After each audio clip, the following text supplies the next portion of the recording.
कुछ जी आज भाई दे चैनल को सपोर्ट करो, सब्सक्राइब करो। अल्लाह पाक ने इस तरह सारे बस दे रहो सही शुक्रिया सही अल्लाह पाक खुश कि मैं भी इतनी खुशी थी कि तुम आके आओ मिलने दर्शन मेरे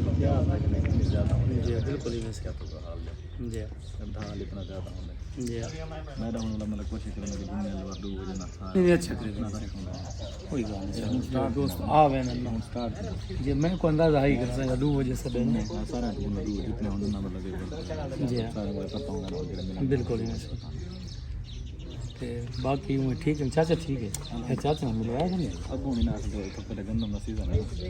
सारे आड़े से तुमने मामला तुमने समस्या चाचा अल्लाह आपको फना बस आड़ा तो बड़े मामला जी सारे वो कारोबार है अच्छा बस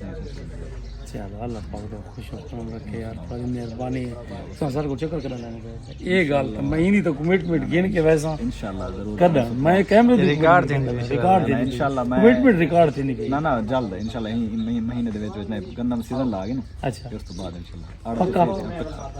अच्छा रोटी खासो पर जाइए उनको गिन के आसो इंशाल्लाह जरूर अभी हम गिन के आसो लुए रिजवान मलिक की तू भी और रिजवान मलिक को ये भी आ क्या से कि आंदा वास्ते जितने उधर मेले हो रस मेरे को इंशाल्लाह इंशाल्लाह इनी जान ही महफूज हो सी पूछती सी का ना उठा ले ना होंदे ना ये होंदे ने एक बार ना मेरे सारे ये जितनी कबीने सारी मेरी कबीने बस वो बस इन्ना को